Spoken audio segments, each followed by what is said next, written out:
Donc, dernière conférence de l'après-midi de ce chaudron consacré à l'extérieur. Nous recevons cet après-midi Charlotte Renoupré et Laurent Toussaint du collectif Design for Everyone, Design pour tous, collectif belge porté par l'association Articule. L'extérieur ici, ça sera la ville et ses aménagements urbains. Vous avez remarqué que de plus en plus d'aménagements urbains sont créés par les fabricants de mobilier pour ne pas pouvoir recevoir de positions allongées et qui s'allongent dans les villes la nuit. Les gens qui n'ont pas de maison, les SDF. Et donc, on a de plus en plus de mobilier qui envahissent l'espace urbain et qui sont inhospitaliers. Et Design for Everyone fait des actions pour rendre ce mobilier hospitalier. Voilà, contre cette certaine vision de la société qui veut que le monde soit propre, net et sécure. Donc je vais laisser la parole à Laurent. Merci beaucoup d'être là. Mais merci à vous pour l'invitation. Merci à vous tous d'être là pour nous écouter. J'avoue qu'on a été un peu surpris d'être contactés par l'école Common 2 pour faire cette conférence. Ça s'éloigne un petit peu de nos modes d'action, mais on était aussi très heureux de pouvoir le faire. Et donc on a essayé de vous préparer une petite présentation qu'on va faire à deux, parce qu'on est pour la parité de genre. Je sais que le débat est très très très très difficile en France, mais bon, voilà, nous on va essayer de faire comme si de rien n'était. Ah oui, on avait dit qu'on ne faisait pas les blagues. Donc on va essayer de vous raconter une histoire, l'histoire qui nous a amenés ici devant vous. Et c'est une histoire dont la suite reste à construire, et pourquoi pas avec vous. Mais ça, on y reviendra en fin de présentation. Mais pour comprendre une histoire, et vous êtes un peu artiste dans l'âme, donc vous savez que de la première bobine d'un film, on présente d'abord les personnages principaux et une situation initiale. Et vous avez une chance extraordinaire, parce que les personnages principaux, il y en a deux qui sont devant vous. Et en plus, ils sont belges. Et on sait que les Belges à Paris, voilà. Du coup, ni Laurent ni moi n'avons de formation de géographe, d'urbaniste, d'architecte. On pense que c'est important de le préciser. Donc Laurent, il a une formation scientifique. Et moi, je me suis formée dans le champ des sciences humaines. Et on s'est rencontrés autour de l'éducation permanente. Donc Laurent reviendra sur ce concept juste après. Et donc aujourd'hui, Laurent, lui, il est formateur pour adultes dans le socioculturel, et moi, je suis coordinatrice pour une assoce qui travaille aussi dans le champ de l'éducation permanente. Donc la transition se fait sur l'éducation permanente, évidemment. L'éducation permanente, c'est quoi? Alors, c'est un peu une variante de ce que vous appelez l'éducation populaire en France. Donc c'est un processus qui vise l'émancipation de l'individu pour lui rendre sa capacité à agir sur son environnement. Waouh! Génial. Celle-là, il fallait la pondre. Donc il y a un texte décrétal qui encadre ça en Fédération Wallonie-Bruxelles. Donc la Fédération Wallonie-Bruxelles, c'est l'entité politique qui s'occupe des matières dites personnalisables pour les Belges francophones. Mais en fait, dans la Constitution, ça ne s'appelle pas Fédération Wallonie-Bruxelles, ça s'appelle Communauté française de Belgique. C'est super compliqué. C'est pour ça que les Belges viennent à Paris. Et c'est pas pour ça qu'il faut envoyer à Bruxelles les Parisiens qui ne savent plus payer de loyer ici. Vous pouvez les garder. Ni ceux qui ratent leur concours d'entrée dans les hautes écoles. Enfin, merci, mais non merci. On va arrêter avec les blagues. Donc, éducation permanente. L'éducation permanente, dans le texte, il vise à faire de nous, de nous, des cracks. Et les cracks, c'est quoi? Ce sont des citoyens responsables, actifs, critiques, et c'est pas dans le décret, mais certains ajoutent solidaires. Et ça, c'est le chat pour vous faire craquer, parce qu'il paraît que ça marche. Alors, donc ça, c'est l'objectif. C'est l'objectif qui est assigné donc, à l'éducation permanente. Et ça se fait par une démarche. Et cette démarche, c'est observer, analyser, agir. C'est pas beau, ça? Ah oui, nous, on aime bien cette démarche. On pense qu'elle doit s'adresser à tout le monde et à nous aussi, et pas seulement, comme c'est le cas dans le décret en Fédération Wallonie-Bruxelles, à un public qu'on appelle maintenant précarisés, défavorisés. Attention à l'usage de ces mots, ils cachent souvent une idéologie. Voilà, donc nous, ce qu'on pense, c'est que même les personnes qui ont eu l'opportunité de développer des compétences critiques, de critiquer voilà, la société dans laquelle on est, ne les mobilisent pas nécessairement, pas toujours à bon escient, ou ne les mobilisent pas tout court. On en fait partie, vous en faites partie. Donc nous, ce qui nous semblait important, c'était que voilà, on avait envie de nous interroger et d'interroger le plus grand nombre sur la société dans laquelle on évolue et qu'avec chacune de nos spécificités, nous devons habiter ensemble. Et donc, on voulait aussi le faire de la manière la moins rébarbative possible. Et c'est comme ça qu'est né notre SBL Articule, donc notre asso Articule. Donc Articule stands for Art, Culture and Éducation permanente, évidemment. Donc l'objectif de l'association, c'est d'organiser des événements à caractère artistique et ou culturel qui interrogent la réalité sociale au sens large. L'ambition est de parvenir, au travers de ces gestes culturels artistiques, de réunir le plus grand nombre de publics différents possibles autour d'enjeux sociétaux. Sans négliger évidemment la dimension de plaisir, hein, parce qu'on aime bien boire un coup de temps en temps, parce qu'on se dit que c'est aussi par le plaisir qu'on peut atteindre ces objectifs de sensibilisation. Voilà, et donc bien que nous soyons travailleurs dans le champ de l'éducation permanente, on précise aussi que dans ce cadre-ci, on le fait totalement bénévolement. Notre SBL ne reçoit aucun soutien, que ce soit d'institutions publiques ou privées. Et c'est ce qui nous permet d'avoir quand même une certaine marge de manœuvre par rapport aux thématiques et aux moyens d'action qu'on utilise pour questionner le plus grand nombre. Et c'est ce qui a justifié aussi la création de notre propre structure. Voilà, je te laisse continuer. Et donc, on en arrive aux prémices de notre premier projet d'Articule. Et en fait, parallèlement à la création de l'asso, la question de l'aménagement urbain nous occupait déjà. Et le point de départ a été ces grilles que vous voyez là. Donc là, on est à la gare du Midi à Bruxelles. Et ces grilles ont été posées à un moment... parce qu'une certaine chancelière allemande, dont on taira le nom, a priori ne devait pas voir les personnes qui occupaient cet espace, qui étaient des sans domicile fixe et des migrants en trajet vers la Grande-Bretagne. Voilà, et donc avec un collectif de citoyens, j'ai participé au démontage de ces grilles.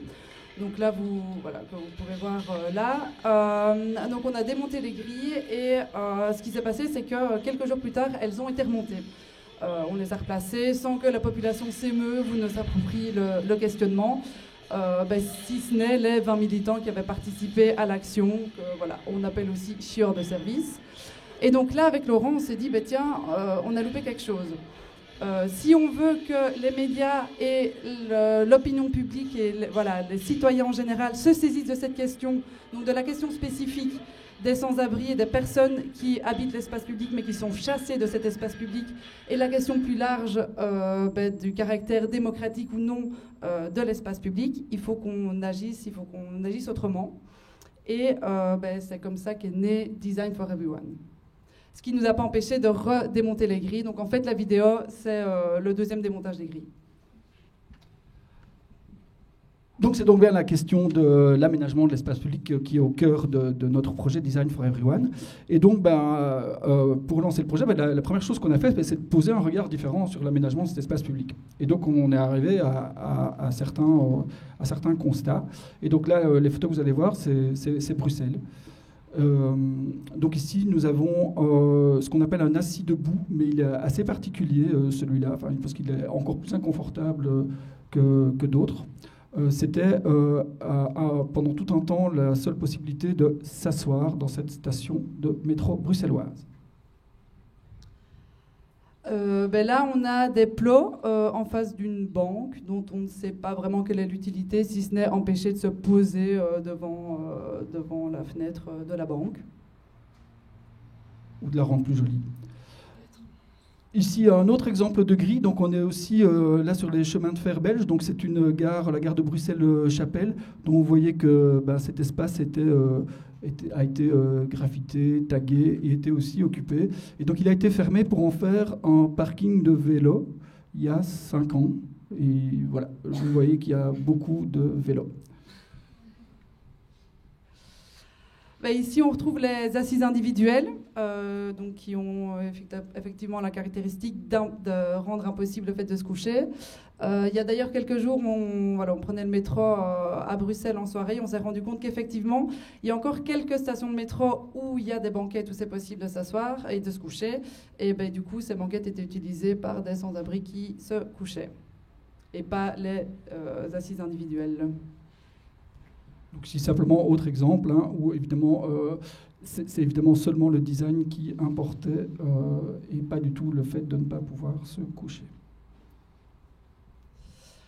Alors là, on a une sorte de superposition des dispositifs anti-SDF. Donc on retrouve les grilles qu'on vous a montrées tout à l'heure, et juste en face, ils ont trouvé que c'était une bonne idée de mettre ce genre de bancs avec des arceaux qui sont apparemment des accoudoirs, mais voilà. Oui, beaucoup plus évident, évidemment, donc, et esthétique aussi. Oui. Donc voilà, je pense que c'est pour empêcher de s'abriter quand il pleut. Donc c'est ici une vitrine d'une agence de voyage. Et dans la même gamme, ici on retrouve quelque chose qui empêche de se coucher ou de s'asseoir. Moins joli, c'est vrai que c'est un peu moins recherché, mais ceci dit, ça atteint l'objectif d'empêcher les gens de se coucher ou de s'asseoir. Et donc, donc ça c'était quelques exemples de ce qu'on trouve à Bruxelles. Donc on a les assises individuelles, les séparations, les décorations d'encadrement de fenêtres, les décorations d'entrée d'immeubles qu'on ne vous a pas montré ici, mais je pense qu'à Paris vous avez aussi ce genre d'exemple, et aussi, très important, les places vidées de leurs bancs, parce que du coup on ne le remarque pas, mais le fait qu'il n'y ait pas de banc, tout simplement ça empêche les gens de s'y coucher. Les trucs en parenthèse, c'est pas nous qui les avons écrits, hein. Et donc voilà, on s'est dit, on va faire quelque chose, et est né le Design for Everyone. Pour répondre aux questions, des accoudoirs pour plus de confort, du design pour le plaisir des yeux, des grilles pour plus de sécurité. Et de toutes ces questions-là, très vite sont nées des idées d'intervention qu'on va maintenant vous présenter. On passe d'abord par les objectifs, parce qu'évidemment, c'était très bien de faire le constat. C'était très bien de se dire que enlever les grilles, c'était pas bien, mais voilà, quel était notre objectif avec ce projet Design for Everyone. Mais en fait, l'objectif, là, on en a listé les trois principaux. On est sur des objectifs généraux, hein, ils ne sont pas opérationnels. Pour ceux qui... C'est pas smart. Donc sensibiliser le grand public aux questions d'utilisation de l'aménagement urbain pour réguler les usages de l'espace commun. Waouh, on l'a refait. Sensibiliser le grand public sur les questions de l'utilisation de l'aménagement urbain pour réguler les usages de l'espace commun. Rendre visibles les stratégies déployées par nos élus et concitoyens et qui ont des conséquences sur la manière dont les uns et les autres peuvent habiter l'espace commun. Solidarité entre les groupes ou concurrence pour l'espace, partage ou terrasse commerciale, capitalisme ou... C'est de ces questions que nous souhaitons que le plus grand nombre se saisisse, et nous sommes particulièrement heureux de pouvoir en parler ici face à vous qui peut-être aurez un jour à prendre des décisions ou à répondre à des sollicitations qui ont un impact sur ces enjeux. Et du coup, on veut aussi insister sur le fait que notre objectif n'est pas de rendre possible pour les sans-abri de dormir sur les bancs. Contrairement à ce que certains médias ont pu dire, notre questionnement est beaucoup plus large que ça. Nous, il s'agit vraiment de rendre visibles ces stratégies et nous voulons mettre en lumière le fait que la réponse à ces problématiques ne peut pas être le fait de les exclure de l'espace public. Surtout qu'en plus, ce questionnement-là ne se limite pas aux sans-abri. C'est-à-dire que ça ne se limite pas aux dispositifs dits anti-SDF.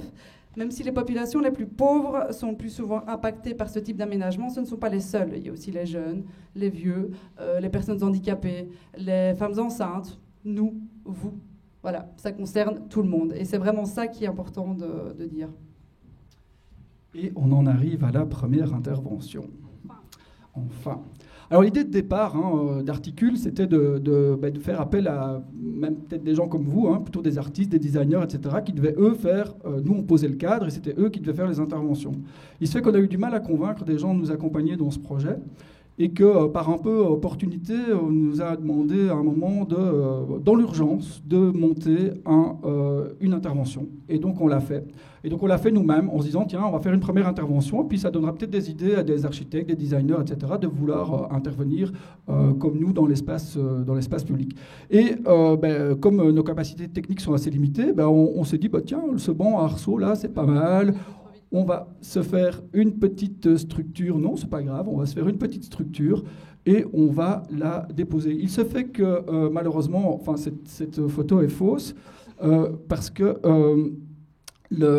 on n'a pas pu laisser la structure dans un premier temps. On était accompagné d'une équipe d'un documentariste qui a fait les images, mais du coup la sécurité est venue s'en mêler parce qu'ils n'aiment pas trop qu'on mette le doigt sur ce qui fait mal. Et donc ils ont fait évacuer la caméra et ils nous ont empêché de laisser donc la structure. Et donc voilà, donc on a fait quelques photos, on a partagé sur les réseaux sociaux et a priori, fin de l'histoire. Enfin, c'est ce qu'on pensait. Parce que grâce à la magie des réseaux sociaux, donc la photo a été partagée, et il se trouve qu'un journaliste de l'RTBF, donc de la télévision publique belge, est tombé sur la photo et il nous a contactés pour nous filmer en action. Donc, comme on vous a dit tout à l'heure, nous, notre objectif, c'était pas de faire les interventions nous-mêmes. Donc, au début, on lui a dit, non, on n'a pas d'intervention de préparer. Et puis, face à son insistance, on a réfléchi, on s'est dit, finalement, quel est notre objectif ? C'est de faire en sorte que le plus grand nombre se saisisse de la question. Donc, est-ce que ce serait pas une bonne idée de répondre à cette demande des médias ? Du coup, on a répondu positivement et on a conçu notre deuxième intervention, qui en fait était un peu en remake de la première, du coup. Oui, effectivement, donc on l'a fait en 2 temps, cette intervention. Donc on a été reposer la première structure qu'on avait faite. Et puis on avait préparé donc une deuxième intervention donc à la gare de l'Ouest qu'on devait faire avec une équipe de télévision. Donc par la force des choses, on a été amené à réfléchir à une méthodologie pour intervenir nous-mêmes, en tenant compte de nos limites techniques, mais aussi de notre volonté de mettre en lumière donc, ces dispositifs et d'en assumer les conséquences éventuelles. Et cette méthodologie, c'est Charlotte qui va vous la présenter. Voilà, donc au départ, il faut repérer un dispositif qui nous questionne et sur lequel on a les compétences techniques d'intervenir, parce que comme on vous le disait, n'étant ni designer ni architecte, parfois ça nous limite un peu dans ce qu'on peut faire. Donc ça, c'est la première étape. Une fois qu'on a décidé où intervenir, on prend des mesures, on va sur le lieu pour repérer.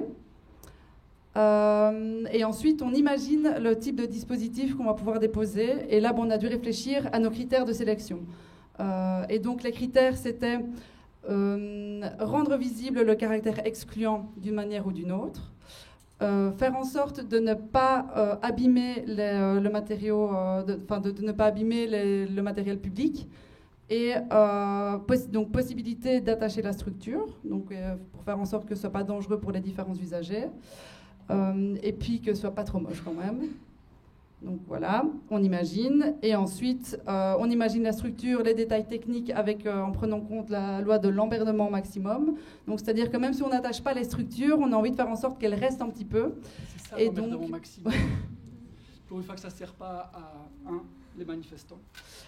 Et donc, du coup, on fait en sorte que ça prenne un peu de temps aux personnes qui doivent les retirer pour les retirer. J'avoue qu'on a beaucoup rigolé en imaginant, par exemple, la STIB, devoir réfléchir à, il y a un truc qui nous emmerde, il faut savoir qui va aller le retirer, comment est-ce qu'on va le faire, etc., que ça leur prenne du temps.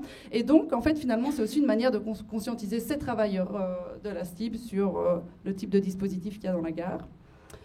Donc, voilà. Et ensuite, on dépose la structure. Donc on dépose la structure sans demander d'autorisation, en signant l'intervention, donc avec ce genre de petites choses. Et on le fait donc toujours à visage découvert et on accepte du coup le cas échéant les confrontations avec les forces de l'ordre. Donc on a choisi de vous montrer cette photo-là parce qu'elle est assez emblématique justement de la démarche, dans le sens où donc là on nous voit en train de déposer la structure Gare de l'Ouest, accompagnée des médias et de la sécurité. Et donc voilà, cette fois-là, les médias n'ont pas pu filmer. Donc c'est ce qui pose question aussi dans la liberté des médias de faire leur travail, parce que la sécurité est venue les empêcher, ils n'ont pas pu filmer. Donc ça aussi, c'est assez questionnant. Et finalement, on est revenu en mode caméra cachée pour redéposer la structure. Voilà, donc ça c'était la deuxième intervention qui a été filmée par la RTBF. Et ben, suite à ce premier reportage qui a été diffusé en Belgique, on a été contacté par une vingtaine de médias. Et tous voulaient évidemment nous filmer ou photographier en action. Donc de nouveau dilemme, qu'est-ce qu'on fait? Nous on pensait faire une deuxième action et puis c'est tout. Ah ben non, on en a fait plusieurs. Et donc voici les quelques interventions qu'on a fait à Bruxelles pour répondre à certains de ces médias. On n'a pas pu répondre à tous. Donc ici, Gare de l'Ouest, hein, donc voilà, celle qu'on vient de voir. Donc là, c'est en espace complètement public. C'est dans les Marolles, qui est en quartier populaire, mais qui est pour le moment en train de se gentrifier pas mal. Et donc c'est en banc où on a mis des plots pour empêcher de se coucher. Et donc on y a remis une assise plane. On retrouve le métro avec ici clairement des accoudoirs, hein, ça fait 5 cm de haut. Où on est intervenu aussi. On était aussi accompagné d'une équipe de télévision. Sur le précédent, c'était juste des photographes, c'était un peu moins... Et donc ici, on voit bien on laisse le dispositif excluant visible, on signe, et donc voilà. Oh, ils liront après, parce qu'on a encore beaucoup de choses à dire. Ouais. Et ça, c'est donc un autre type de dispositif. Donc, on a vu la photo dans les constats. Et là, donc, on a décidé non pas de rendre vraiment une assise, mais de le transformer en attraction touristique. Et donc, de nouveau, donc, on voit qu'il y a le plexiglas. Vous allez voir que je m'échine. C'était en hiver, il faisait moins 3 degrés. C'était très, très difficile de faire ça. Et donc, on l'a transformé en attraction touristique en laissant une partie visible. Vous allez voir qu'on va attacher des colsons et... qu'on essaye de... Voilà. Donc là, on voit qu'en transparence, normalement, on continue de voir la structure. C'est vraiment l'idée de visibiliser le dispositif. Donc pas de l'enlever, pas de le détruire, mais d'attirer l'attention sur son existence.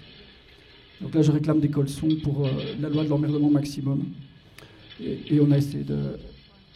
Oui, et puis on voit aussi effectivement qu'on essaye que l'intervention soit la plus rapide possible, hein, puisqu'on ne demande pas l'autorisation. Et donc on arrive avec des éléments en puzzle qu'on place. Donc ça aussi, c'est loi d'emmerdement maximum. Hein. Sinon, c'est pas drôle, effectivement.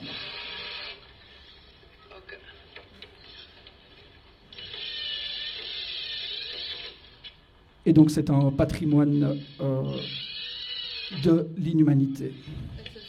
Exceptionnel, pardon. Ça, c'est Charlotte. Hein.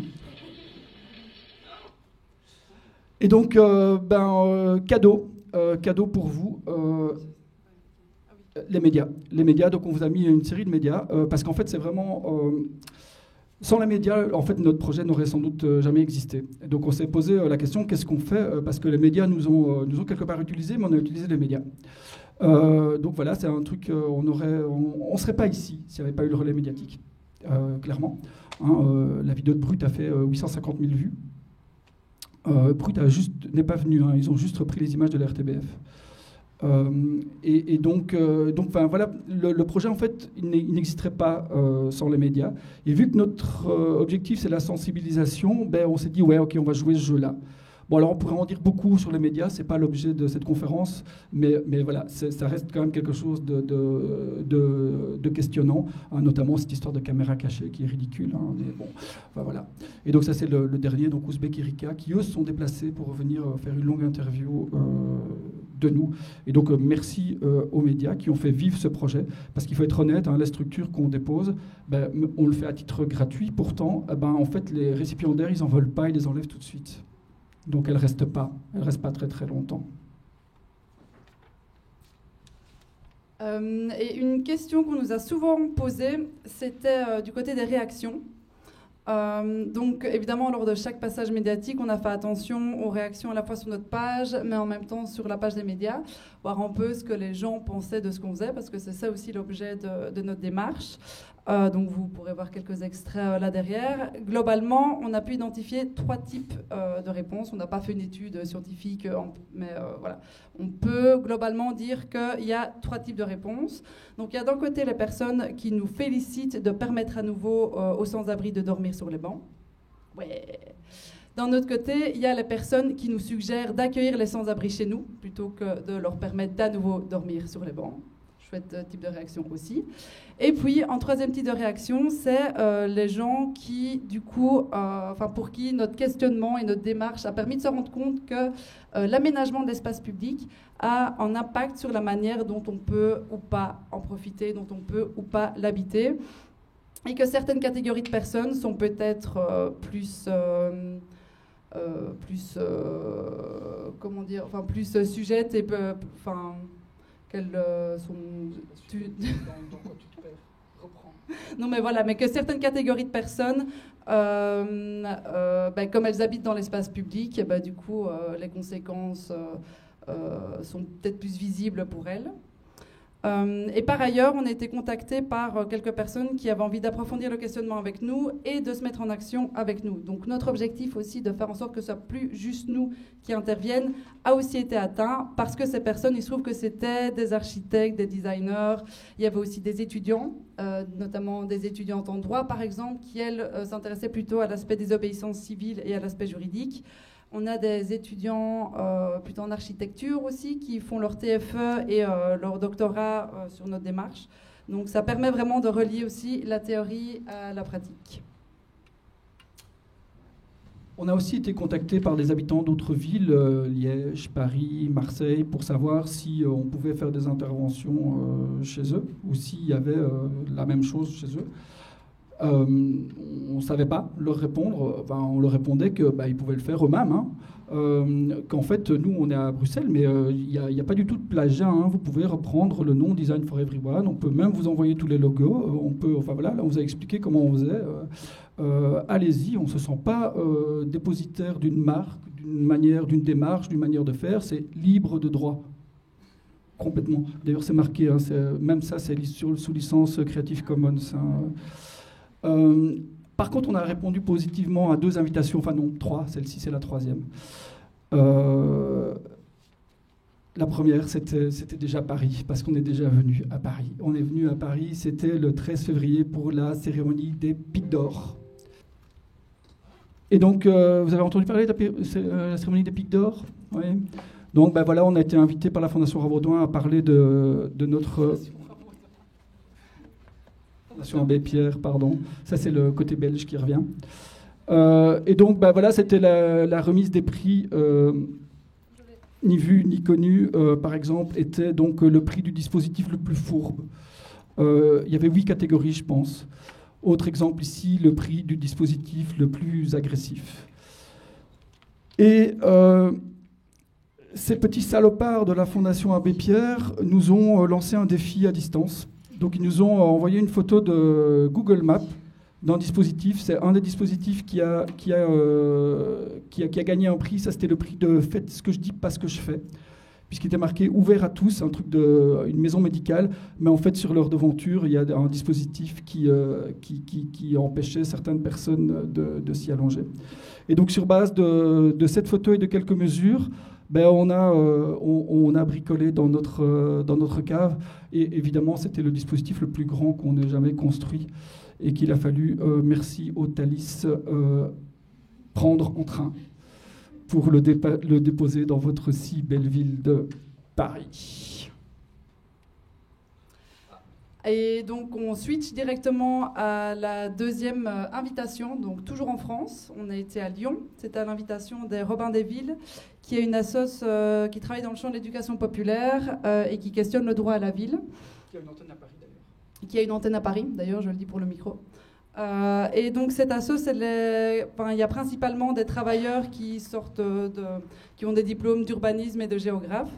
Et du coup, on n'avait pas exactement la même manière de nommer les choses, mais donc c'était vraiment très intéressant pour nous aussi de pouvoir questionner notre démarche avec un autre type de vocabulaire et d'autres concepts qu'on n'avait pas forcément.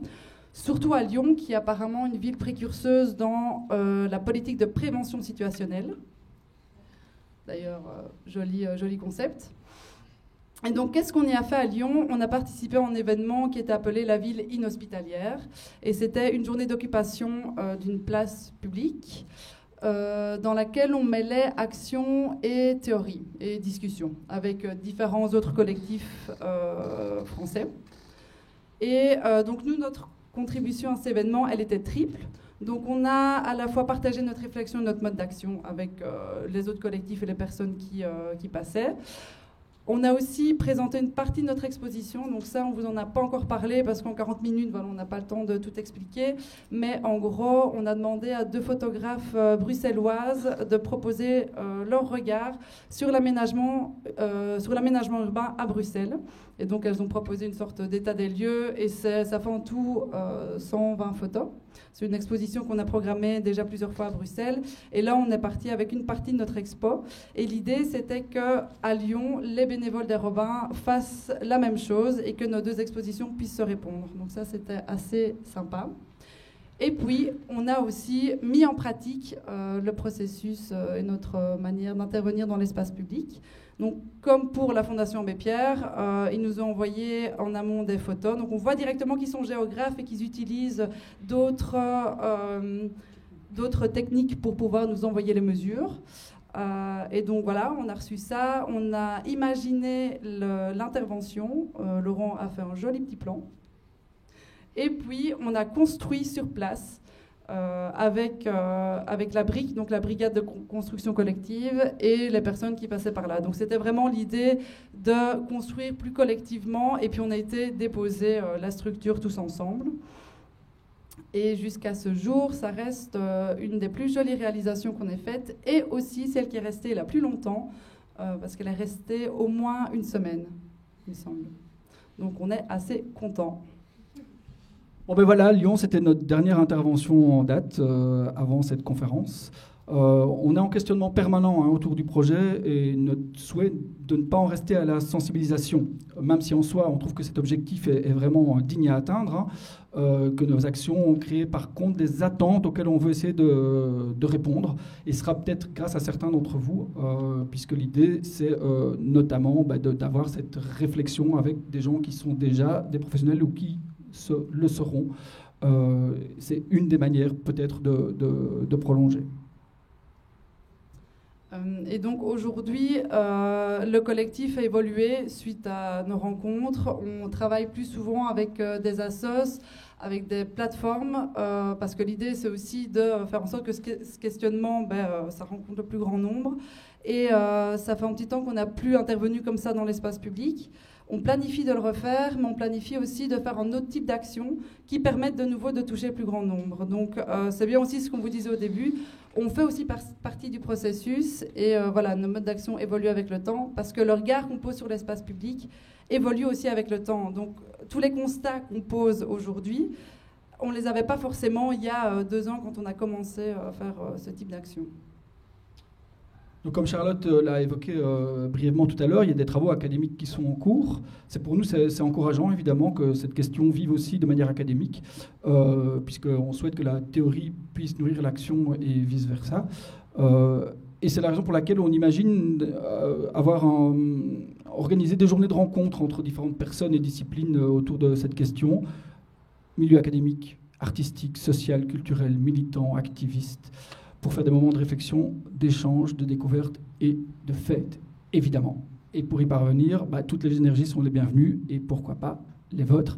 Et donc on est à votre disposition maintenant pour discuter ensemble. Si vous avez trop d'argent, vous pouvez nous soutenir. Pour tout don de 5 €, vous aurez droit à 3 cartes postales issues de l'exposition. Ce n'est pas obligé, évidemment, parce qu'ici, on est payé. Merci à l'école Kamando. Ça va nous permettre de rémunérer en partie les photographes qui, pour l'instant, n'ont pas encore été rémunérés. Et puis le reste, on va faire de la désobéissance civile avec. Merci.